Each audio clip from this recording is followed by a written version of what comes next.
Hi. Shadow cabinet. എന്താണ് shadow cabinet? 19-ാം നൂറ്റാണ്ടിൽ ബ്രിട്ടനിലാണ് shadow cabinet എന്ന ആശയം രൂപം കൊള്ളുന്നത്. പ്രതിപക്ഷത്തിരിക്കുന്ന പ്രധാന പാർട്ടികൾ തങ്ങളുടെ കുറച്ച് നേതാക്കളെ മന്ത്രിസഭയിലെ വിവിധ മന്ത്രിമാരുടെ സ്ഥാനങ്ങളിലേക്ക് നിയോഗിക്കുന്നു. ഇങ്ങനെയുള്ള മന്ത്രിമാരെയാണ് ഷാഡോ ക്യാബിനറ്റ് മിനിസ്റ്റേഴ്സ് എന്ന് പറയുന്നത്. ഇവരുടെ സംഘത്തെ നമ്മൾ ഷാഡോ ക്യാബിനറ്റ് എന്ന് വിളിക്കുന്നു.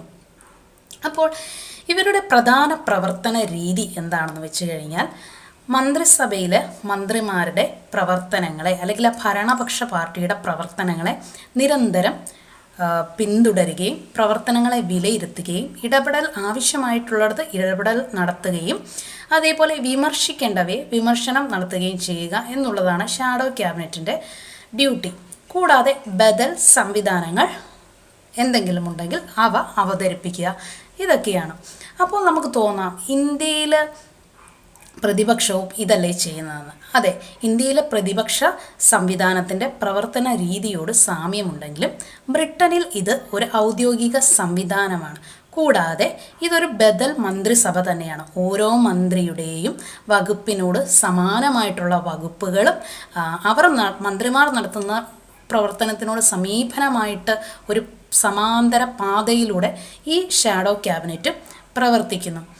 കൂടാതെ 1997 ടോണി ബ്ലെയറുടെ നേതൃത്വത്തിലും അതേപോലെ 2024 കിയർ സ്റ്റാമറുടെ നേതൃത്വത്തിലും ബ്രിട്ടനിൽ വന്നിരിക്കുന്ന മന്ത്രിസഭ എന്ന് പറയുന്നത് ഷാഡോ ക്യാബിനറ്റായിട്ട് വർഷങ്ങളോളം പ്രവർത്തിച്ച് അതിനുശേഷം PM ആയിട്ട് തിരഞ്ഞെടുത്തിരിക്കുന്ന രണ്ട് വ്യക്തികളാണ്. നമ്മുടെ കേരളത്തിൽ 2018 ഔദ്യോഗികമായിട്ടല്ലാതെ വിവിധ NGOകളുടെയും അതേപോലെ വിവിധ സിവിൽ സൊസൈറ്റികളുടെയും നേതൃത്വത്തിൻ്റെ ഫലമായിട്ട് ഒരു ഷാഡോ ക്യാബിനറ്റ് സംവിധാനം വന്നിട്ടുണ്ട്. ഈ സംവിധാനത്തിൽ അഡ്വക്കേറ്റ് ആശ ഉണ്ണിത്താനായിരുന്നു ഷാഡോ ക്യാബിനറ്റ് ചീഫ് മിനിസ്റ്ററായിട്ട് പ്രവർത്തിച്ചത്. കൂടാതെ അവരുടെ കീഴിൽ നിരവധി അംഗങ്ങളും ഉണ്ടായിരുന്ന ഒരു മന്ത്രിസഭയുണ്ടായിരുന്നു. ഇവർ 2018 ഒരു റിപ്പോർട്ട് സമർപ്പിക്കുകയും ഉണ്ടായി.